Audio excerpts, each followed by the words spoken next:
Hey, all you nerds out there. This is Nerdy by Nature, and you boys are back in the house for the first time on a video cast courtesy of StreamYard, and it has been a minute.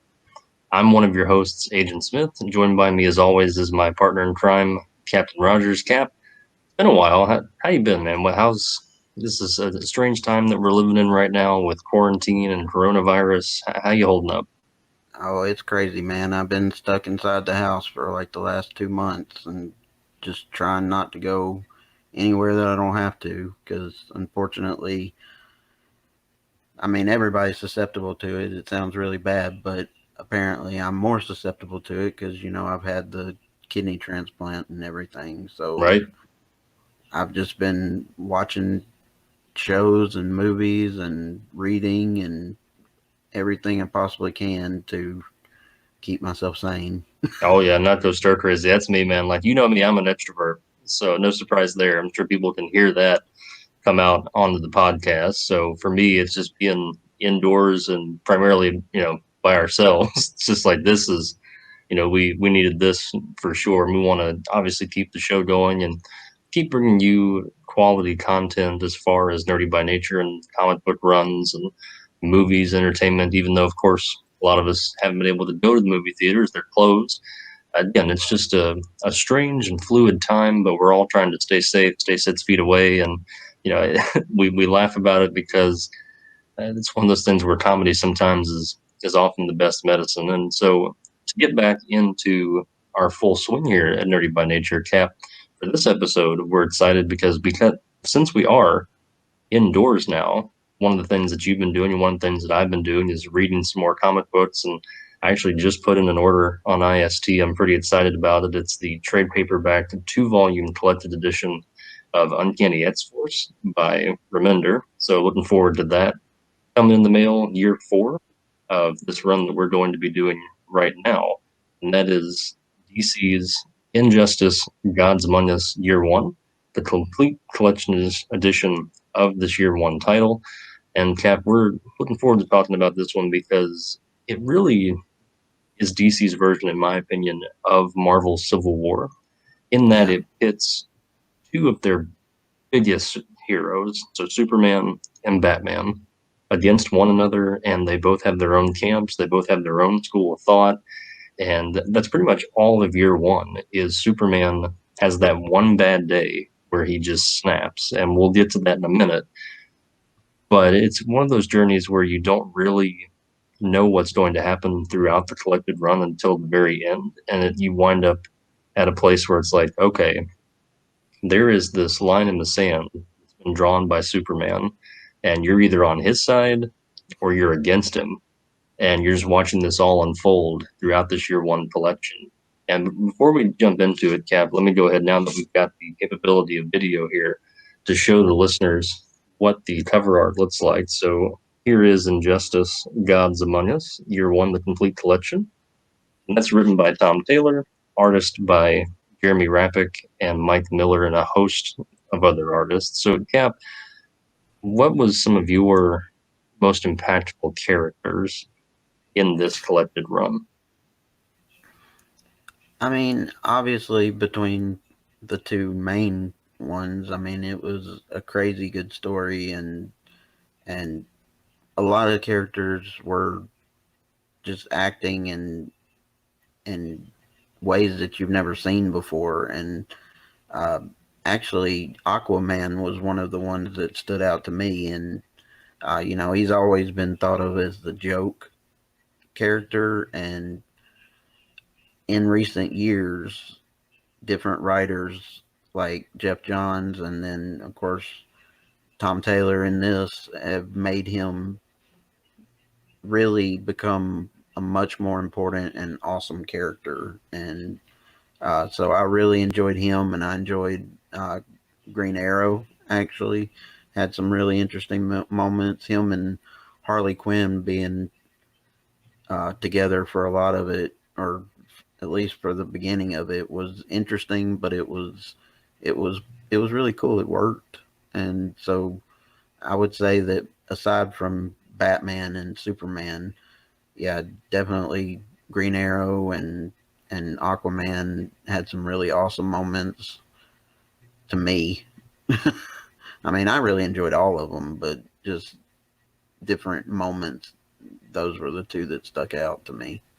Yeah, no, I'm glad that you brought up Green Arrow and Harley Quinn in particular because those two, just watching them throughout, it was such a funny dichotomy because you got the Green Arrow, who for the most part is pretty much a serious guy, but he's got a sense of humor. And then you've got Harley Quinn, who is the furthest thing from serious, Right. and in some cases, a little bit psychotic and not necessarily all the time all the way there. Oh And so yeah. just watching them go back and forth, her being a captive and him, being the person that's trying to just hope this goes on, was funny for sure. And then somebody else that I really enjoyed was the Flash, because I think very much so in this year one run, the complete collected edition, for me at least, like Superman was Superman, Batman was Batman. There were a couple of characters, and we'll get to that in a minute, that, like you said earlier, were very different and in some cases darker. But Oh I yeah. think for me, the Flash in particular was his typical self, and I've noticed in a lot of these, whether it's Infinite Crisis on Earth or Identity Crisis or Gods Among Us, Year One through Four, etc., etc., it seems like the Flash and Green Arrow are always pretty much the same guy, always conflicted, seeing both sides of the coin, and they don't really know where they stand, and so they're just kind of in the middle, wanting everybody to get along to try and be that glue that holds the Justice League together.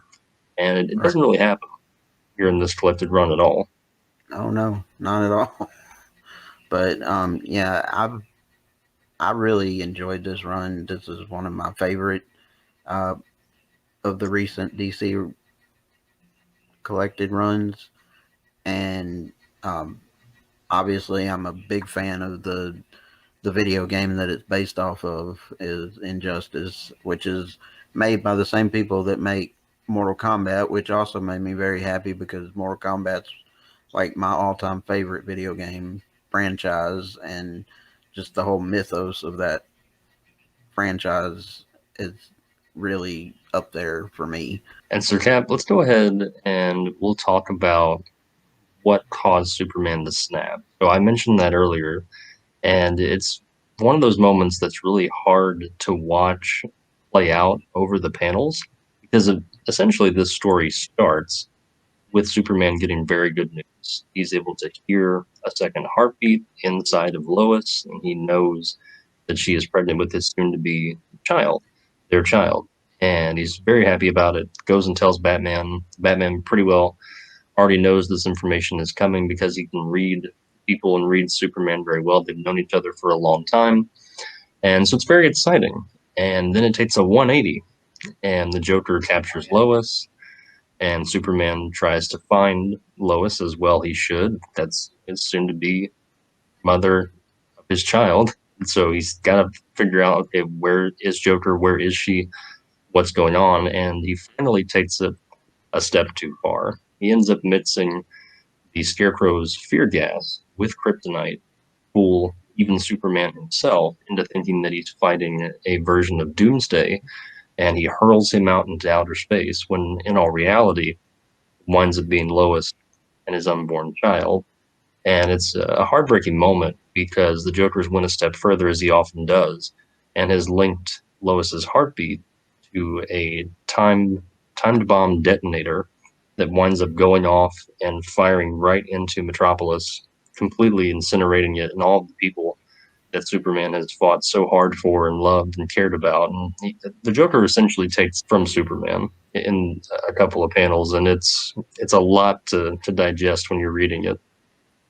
Yeah, definitely. And what's really sad to me is that you know Batman and Superman have always been like best friends, and Superman is nothing but this straight laced, all about justice and peace and letting people be people, and I mean just not about being just hell bent on I guess being violent at all. Like he's very much against that, and it's sad to see Batman and his relationship crumble throughout this story, and the fact that you know Superman even tells Bruce Wayne flat out, this guy's been your nemesis for years upon years, and you've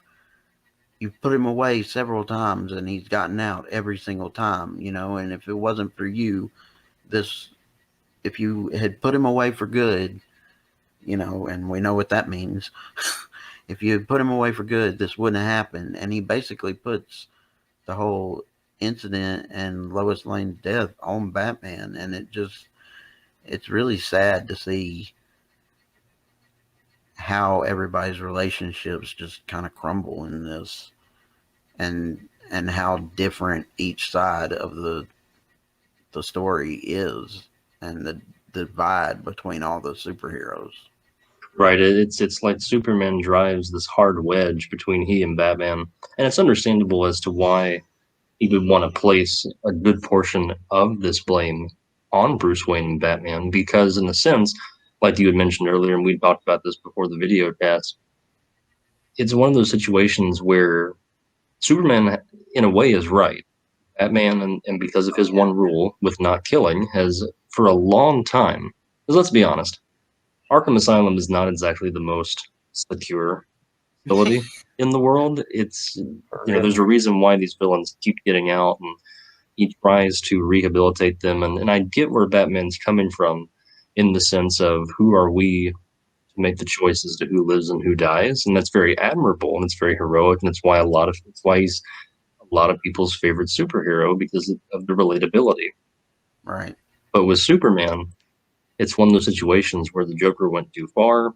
He had to get his vengeance, and so he ends up doing just that and winds up in a few panels later swooping into Arkham and literally punching his hand right through the heart of the Joker.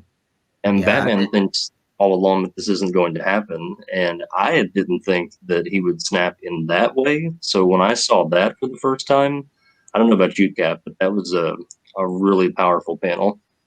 oh, it was shocking. I did not see Superman ever reacting that drastically. I mean, but it was completely understandable. I mean, I don't think anybody would blame him, especially how just how much the Joker and Harley just acted like it was another day and didn't really care about any of it. I mean, Harley kind of somewhat acts like she has some regret about the whole situation, but I mean, if the Joker was still alive, I don't think that she would. I mean, I think she would have just continued to follow along with him and done whatever he wanted her to do. Right, and I think her morality is very much so contingent upon what the Joker wants and what he deems as being moral or immoral. Although, let's be real, I don't know that the Joker ever actually had much of a compass when it comes to Right. morality to begin Definitely. with. He didn't become the clown prince of crime by being a good guy. We'll Right. say that. And so that really sets the tone for the rest of this year one collected run, because after that, of course, you start to, the line in the sand isn't quite there yet, but you know it's going to be drawn. And so you're wondering who's going to draw it, whether it's going to be Batman or Superman. And you get the full Justice League throughout the rest of this run on both sides, trying to figure out and determine for themselves, who's right, who's got the right idea, who's got the right ethic, what feels right, what feels wrong. And for Mm-hmm. me, that's where we get introduced to this different side of Diana and Wonder Woman, where she's a little bit darker, and I think very much so is coercing Superman into, hey, this is the last straw. We're basically gods. We need to start acting like it, and we need to bring this world to peace, not just where we live, not just where we're from, but the world needs to be saved, and here's how we can do it. And it's time to essentially make our own laws and make our own rules. Right. She's pretty manipulative, actually, throughout this whole thing. At least year one. We'll see how it goes past that. But um, there were a lot of. What were some of the more surprising things that happened in year one for you? Because I know there were a lot of surprises in it that I didn't see coming. Oh yeah, for sure. I think for and we talked about this before we started the video cast here. For me in particular, I think the biggest surprise was not only it was a pleasant surprise to see that Aquaman was taken so seriously and recognized for him basically being a god in and of himself, Right. because he rules the ocean, he rules the seven seas. It's not just him talking to fish. Like he's got a lot of power. He's Mm-hmm. almost as equally as powerful as Superman in terms of on Earth. And Earth is made up of 80% of water. So really, Aquaman kind of has the upper hand once Superman comes up with this worldwide ceasefire. And of course, Right. Aquaman, being someone, a ruler of the oceans, is going to protect his kingdom that's vast and ever deep and unknowing. And it was really cool to see him right up to Superman, like, well, hey, wait a minute. I heard your ceasefire, but you see what's going on in my oceans, mind you. I'm going to protect my home. I'm an Atlantean. I don't have to follow your rules just because you tell me. It's essentially a god telling another god, hey, you need to follow me. I'm the all one mighty. And Aquaman giving him a big check and saying, no, no, you're not the only one with superpowers here. Like, I'm not going to follow your rules. And so Superman essentially says, that's fine, continue on as you will. And then later, a few other panels, plunges himself all the way down to Atlantis and takes the city itself and drops it off into a desert. Now, whether it's the Mojave or the Sahara, wherever, I'm not quite sure. But the fact that he goes to that length to show it's a real power move for Superman to show I'm not playing around, I'm not playing games anymore. If I ask you to stop, you're going to stop. You might be Aquaman, but try controlling the ocean when you're in the desert. Like that to Right. me, I was like, wow, I did not expect that to happen. Yeah, thankfully, I think, or at least from what it looks like in the panels, at least it looks like Superman might have put some kind of bubble over it of some sort. So I don't think that anybody perished from Atlantis. No, it very much seemed like there was some type of apparatus, or like you said, a bubble or some kind of Right. barrier to where Some kind of they're all wall. still breathing in water and they're living. But it's still one of those things where I feel like Superman is very much in control of it. So if he wants to snap his finger and send the order, Right. and it's not to say that Atlanteans can't survive on land; they can, but still, it's just one of those like it was, like I said, a total power move for him to uproot the city of Atlantis and put them on blast in the sand like that. Right. Well, I don't. Can all Atlanteans survive on land? And then Or that's a fair question, because I think even in Aquaman the movie we get a combination of them having the helmets with water and breathing apparatuses, so it could be 50-50. right, and I don't know if this is comic book accurate, but they do say that at some point in the movie that only the highborn of Atlantis are able to breathe air. So I wonder if that's comic accurate or not. That would be interesting to find out. But Have to look into the research and do a little bit more there. But I mean, at any rate, it's just one of those moves where when you saw it and you noticed, wow, okay, he literally is taking this to the next level. And all the right, meanwhile, he's being led by the Amazon warrior, Wonder Woman, in his ear, saying like, yes, these are the things we need to do. And there's a big moment in particular, and this one, to talk about surprises. To go back to your question, Cap. Wonder Woman at one point has this one-on-one conversation with Aquaman, and at the end of it, he says, "Look, I heard about Lois. I understand where Superman is coming from. All I'm asking is he understands, what I'm trying to do for my kingdom, as he has his kingdom that he's trying to start or to build. I respect it.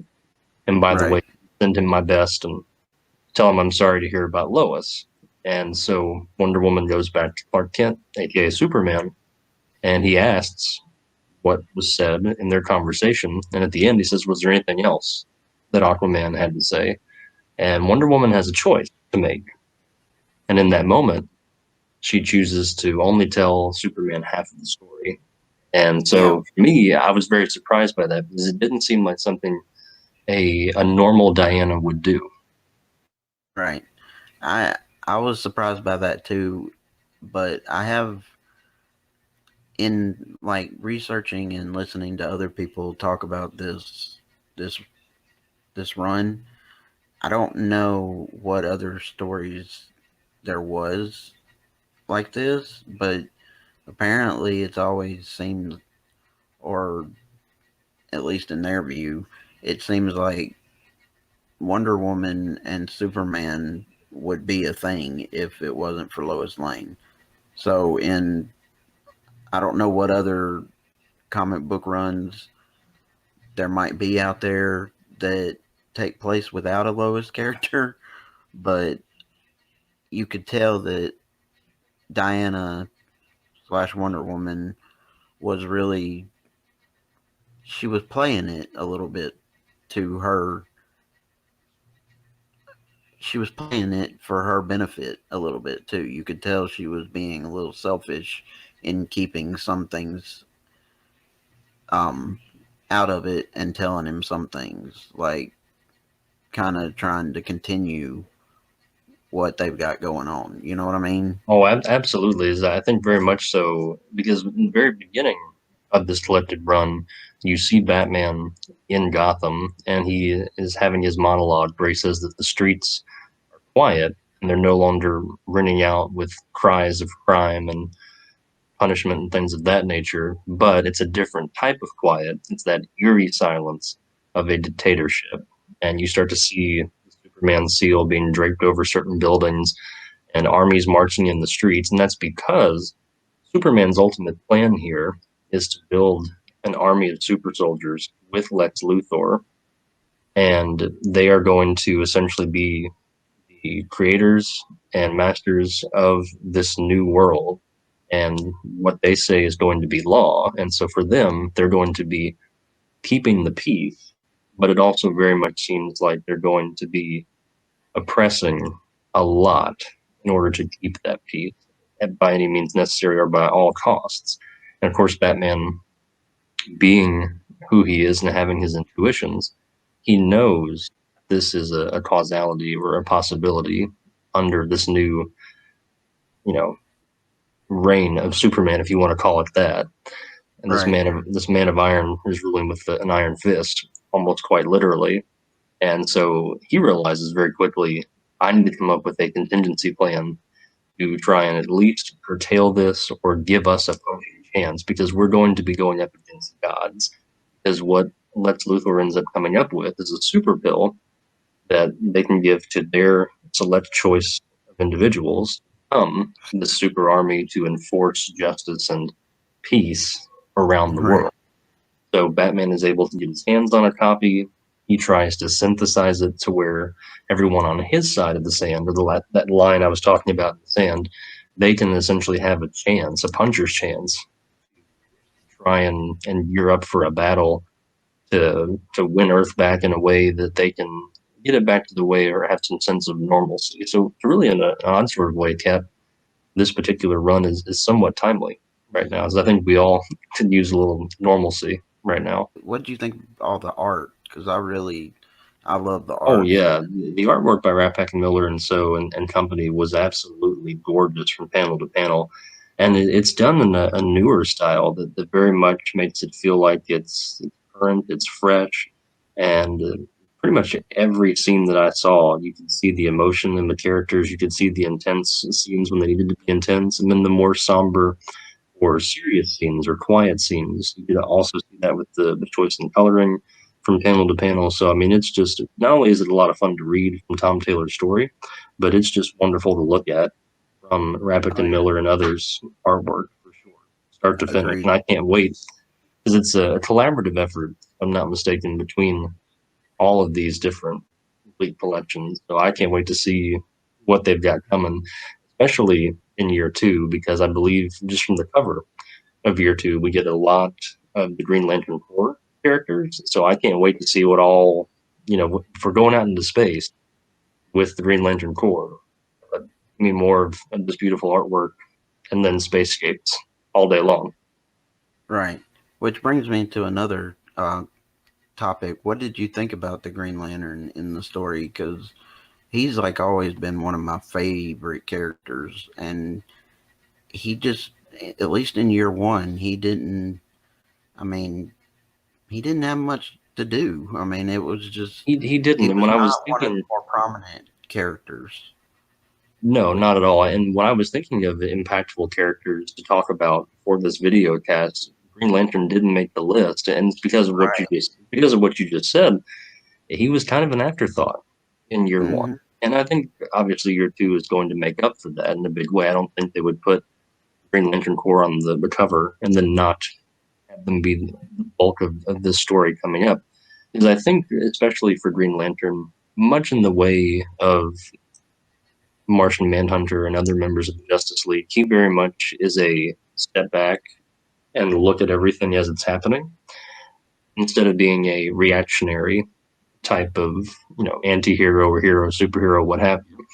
So I think in a way he played his cards the way that he was supposed to in year one, and then in year two we're going to see exactly where he sits with all of this and his reaction and how he feels about this. But you're right though, we really didn't get a whole lot from Green Lantern in this year one run, unfortunately. most of our podcasts are spoiler warning podcasts or cast anyway. So we probably should have mentioned that at the very beginning, but um, just be aware that it's big spoiler warning because we don't hold back when we talk about what we Oh no, when we deep talk dive, we about. we go all the way to the bottom. Oh yeah, exactly. But do you want to discuss the deaths from year one Oh, or? of course. I feel like we'd be remiss if we didn't at least talk about the two big ones. And the first one, of course, being Nightwing, and a random one that we just really talked about surprise. I did not see that coming at all. The second Oh, one, more or less, figured it could happen, but I was still disappointed when it happened. And if you think about it, especially for Green Arrow fans, it's not a lot of fun here recently because you've got these multiple examples of Green Arrow getting axed off, and it's just it's not that great. But we'll start right. with Nightwing. So essentially, Superman and company that is with him on his school of thought in his camp, on his line of the sand, goes to Arkham to try and take out all of those villains once and for all in an effort to thwart evil and start to keep this peace. They're trying to pull it out from the roots, right? And so they Mm, end up going to Arkham. Batman gets word of this. They go, he, Nightwing, and Robin. In this case, the version of Damian Wayne, if I'm not mistaken. mm, And earlier in a couple of panels, we noticed that Damian Wayne is training with Nightwing, and he's being kind of bratty and snotty, and he's not really happy about it because essentially Nightwing is besting him in combat. And so it's something that it seems like, at least in these panel works, that Damian Wayne's done a thousand times. He'll throw one of his clubs or nightsticks at Nightwing, and he almost always catches it or blocks it or deflects it. He knows it's coming. On an right. instance, we get to a sort of a climax as far as action and intensity goes in this particular year one run, where they're all going at each other, superhero and villain here in Arkham. Everybody, the prison doors are up, everyone's out and about, including Solomon Grundy, and it's just really wild with all the action and just great panel work from page to page. And then it happens.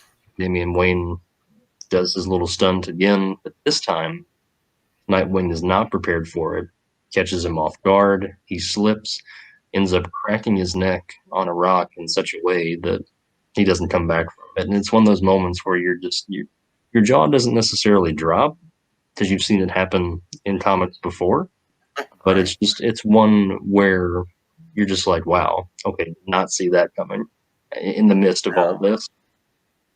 Right. And it was surprising to me just how it happened because being a superhero and everything, granted, he doesn't have any powers, but you never want to see a superhero go out in such an anticlimactic fashion, honestly. And so I was really surprised by that just for that reason alone. And it really sucked that it was Robin that did it because Batman. I mean, it's Batman's son, and right? then Nightwing, Dick Grayson, has always been like a son to Bruce Wayne, and so it was heartbreaking that it happened to begin with, but then that it happened because Bruce Wayne's son was careless and did it. You know, I mean, it was very surprising. Oh yeah, and multi-layered too, like you said, because of the relationships that they all had. And I feel like there were definitely some father-son issues with Bruce and Damian Wayne, and understandably so. A lot of pressure being the son of not only Bruce Wayne, billionaire, but Batman, and then being roped into the role of Robin, whether that was by his choice or because he thought it was what he had to do. There's a lot of dynamics going on in their relationship that doesn't fully get explored in this year one run, but it's still hinted at enough to where you understand maybe where Damien is coming from to an extent, but it's still just a very sad scene. And then to translate from that into, or I should say, transfer into, or transition rather, into the Right, Green Arrow scene. It's one of those where, again, you sort of know it's coming because they go to the Fortress of Solitude and they try to, a last ditch effort, stop Superman before he can get this whole thing started. Isn't successful, save for Green Arrow getting that super pill out of the Fortress of Solitude and to Batman for him to synthesize a copy of it for them to use for themselves. But he's the last man left behind, and Superman again has to make a choice to either listen to Green Arrow and hear him out as to why they did this, or he can literally beat him into a pulp and essentially to death. And right, that's exactly what happens. And it's a turning point because in the beginning of this collected run, of course, obviously, we understand the reason as to why he killed the Joker. Completely understandable. We got where he was coming from. He took everything from him, so he took the Joker's life. But in the end, Green Arrow is a colleague. Green Arrow is somebody that Superman has worked with and fought with side by side, somebody that he's known and trusted for a long time now. So to see him take him out shows you, I think, just how far Superman is willing to go to start this new regime and to bring, again, peace to the world. And it's just a very somber scene at the end of it once you get through the panel to panel. right. And so, what did you think of the conclusion of year one? I mean, obviously, it's going to continue into the next year, but as far as where we are so far, what are your thoughts on it I think overall? I'll be very interested to see who else joins Batman's side because right now it very much simply just seems like the only person that he had was really the people that were closest to him, such as the Huntress, Batwoman, Nightwing, who we no longer have, and then Damian Wayne's really turned on him. Green Arrow's no longer with us. So I'll be very interested to see which way that the Flash sways, which way the Green Lantern sways. And we unfortunately also lost potentially. Now we're not 100% sure because, you know, Martian Manhunter can be very malleable and Right, shapeshift. Maybe he comes back. Who knows? Because he very much was on Batman's side and was helping him out and doing some shapeshifting throughout. And we really got some cool moments just to see how much or how powerful he can be. Because there was a moment he was starting to transform himself and then liquefy into Wonder Woman to try and essentially take her out. And then I'd say move on to Superman. And of right, course, Superman incinerates him from inside Diana. So, not sure if we really lost Martian Manhunter there, but it very much seemed like we did. So a lot of things go down in this year one graphic novel collected run. It's pretty wild. But as to where we're going to go from here, I don't really know because it really could go either way. It very much seems like Superman gets his way, but I'll be interested to see if we stay linear in year two in terms of the plot, or if we do a lot of here's how it was before, here's in the future. So me Mm-hmm. personally, I expect even more outlandishness and craziness in year two, especially if they're going to bring in the Green Lantern Corps and we go out to space. I'm very much looking forward to reading year two and doing a review on it. Agreed. Agreed. Which obviously I've read on past year one, but uh, it'll be fun to reread it just because it's been so long since I've read it, and I can't remember everything that happens. But um, I really enjoyed year one. It They did a really good job of setting up all the characters and setting up what's taking place and the reasoning behind both sides. And so I'm excited to continue this, I guess, series of videos, if you want to call it that. And so, Cam, before we close things out here on this first video cast of Nerdy by Nature, and we thank you, the listeners, for sticking with us and being patient and waiting for this new content to come out and to reach you. And of course, us being new, we'll do our best to try and get better and better as we go along through this process. Kath, let me ask you, what's your biggest takeaway from Injustice Gods Among Us Year One? Biggest takeaway: not everything is black and white. There's plenty of gray, and because obviously you can see reasoning and almost empathize with both sides and understand both sides' reasonings and why they're reacting the way they are. Uh, so I mean, it's a great story on how the best guy in the world could change in a split second. From being the best guy to being, I mean, being a superhero to a villain. Really, I mean, Yeah, to being very tyrannical, very, very right, very quickly. I think, like I said, at one point, Batman in the very early goings says that this Man of Steel is starting to rule with an iron fist, and that's right, 100% accurate towards the end of this particular collected edition. And I think the best quote that I saw as far as a review actually is on the back of the trade paperback cover that I've got. And it's from Forbes, and it says starts off with a bang and keeps a nice pace of teasing and hinting, and it does exactly that. So that just nailed it in that sentence for me. right. Agreed. But I guess all I would say is I hope y'all enjoyed the video and uh, be patient with us while we work all this out and figure out how everything works on the video side of things. Of Because course. we started out as a podcast and got the hang of everything, but now we're wanting to really expand and just be patient with us while we're working out the kinks, more or less. And before we get out of here, Cap, let me ask you, in true nerdy by nature fashion, to end the video cast here, let's go ahead and give a nerdy by nature ranking. Okay. Injustice, Gods Among Us. So I'll let you On start.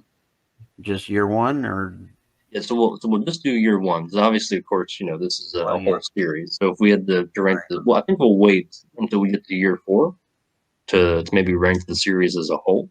But yes, we'll just do year one. So what in your thoughts? Keep in mind, just as a reminder for you, the listener and viewer at home, we have a scale of nerds, 1 to 5, one being hot garbage, and 5 being mythos altering or game changing. So where, for in your mind, does year one fall? To me, honestly, I would probably give it a 4. Just I'm trying to limit it just to year one, but obviously, having read the whole thing, other things are coming to mind. But honestly, I think it was a really great read in just how they set everybody up and set the divides and set what everybody how everybody sees the situation and why they are on the side that they're on. And so it never got boring to me, and I never wanted to put it down. The first time I read it to this time reading it through again. So it's one of my favorite recent DC comic book runs.